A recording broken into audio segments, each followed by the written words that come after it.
Has this ever been you?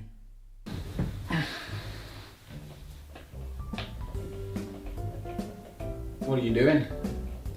I'm just writing the script for the next video. Sounds boring. Yeah, but I just thought I'd, get a head start on things. Okay. Counter argument. Call of Duty. We all know what that is, right? Procrastination. Recently, I found myself underneath my desk with a label maker, labeling and organizing every single wire and cable I had. Now, if you sat from the side and watched me, you'd say I was being productive, you'd say I'd be getting things done, you might even call me things like OCD. The reality of it was that I was procrastinating. What I wanted to be doing would be writing scripts for these videos and getting these things edited and put out there, but instead I felt it was imperative that I spent some time organizing and doing my cable management. The word procrastination can be derived from the Latin procrastina, and this is to put off until tomorrow. But it's more than just voluntary delaying. It is also derived from the ancient Greek word akrasia, which simply means doing something against our better judgment. And it's that self-awareness part of procrastination that makes us feel so rotten inside. It's that we know we should be doing something else other than the thing that we've chosen to do right now. We're delaying what needs to be done. And so, as irrational as we know it is, and as damaging as we know it can be, why do we still do it? Short answer, emotional regulation. Procrastination can be understood as the short-term repair of mood over the long-term pursuit of a goal. Put simply, procrastination can be thought of as managing your mood in front of getting your tasks done in time. Take filing taxes, for instance.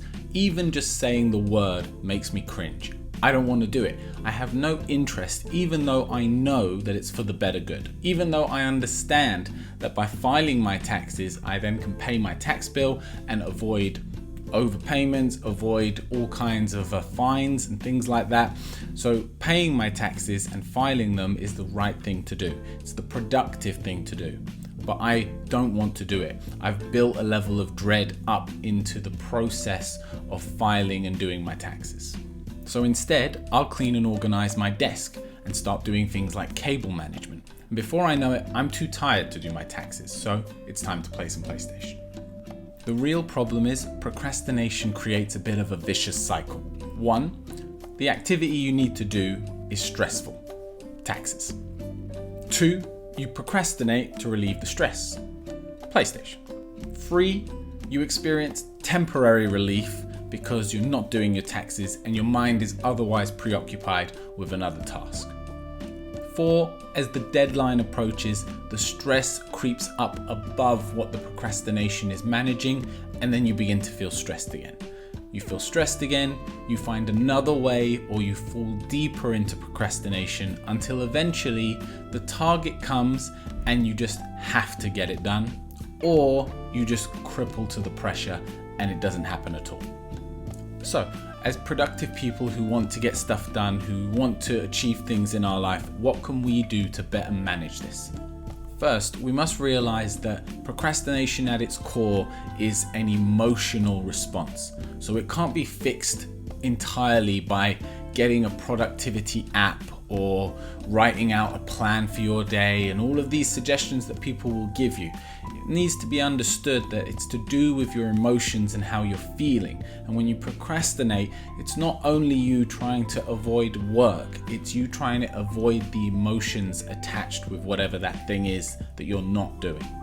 So my first bit of advice would be ask yourself why. Pattern interruption is really useful in these situations. By asking yourself why, you'll interrupt the pattern before you start procrastinating. So take for example that you want to get a project done. You want to sit down and start writing. You open up your app and it's a blank sheet and you're about to start typing, and then you feel that niggle to procrastinate, to go do something else, to go do the dishes. Before you do it, just stop and ask yourself why. Why do I want to stop? Why do I want to walk away? And have that dialogue within yourself. Because I think what you'll find is that you'll be able to answer it about being stressed about not feeling creative or not knowing what to write, or not knowing if it's going to be good enough. But at least then you can open a dialogue within yourself and you can explore some of that. The real trick with a lot of these things is to just get started, and that's the hardest part. Once you're into it, procrastination will move to the side and you can get into the flow. And like we said in the last video, click here if you haven't already, we got to get started before we can get better. The second thing is self-forgiveness.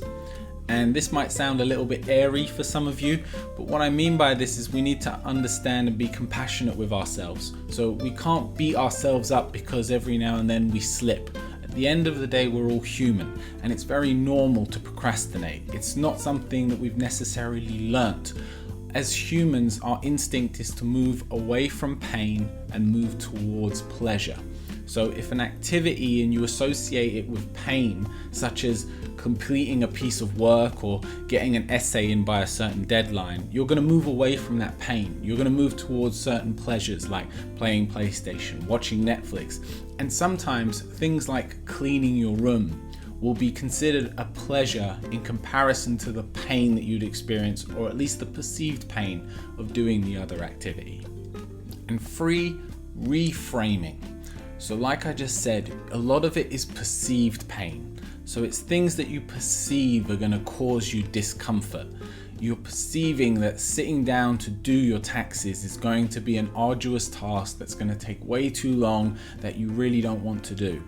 Instead, try to reframe it and think about all the positives that are associated with it. So when you feel like you want to stop or you want to go do something else, try to fill yourself with all the positive feelings associated. Now I know with certain things that's harder than other, but let's take that example of taxes.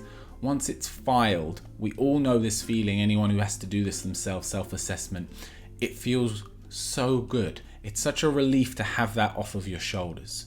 As well as that, you can then organize your money and sort out how much you need to put aside to pay your bill, because you'll know exactly how much it is. You can then put away all of those receipts, and you can clear up that part of your desk, and you can file away those bits of your folders. Try to think about all the positive outcomes that can come from doing the task that you know you're avoiding trying to do. The most important thing to understand is that procrastination in itself is normal and it's to be expected. We all do it, and it comes up in all different manners of our life. So don't be too hard on yourself about it, but try to remember and understand that it's an emotional problem. It's nothing to do with you not being good enough or not being ready to do something or anything else like that. It's that you're struggling with it emotionally. So you need to look into yourself about why that is, and we need to get that under control, and then we can move forward. So next time you're procrastinating, just take a moment to interrupt yourself. Ask why you're doing this, okay? Try to forgive yourself for it, show self-compassion, and then interrupt it by reframing it and changing the way that you look at the task at hand. All the best.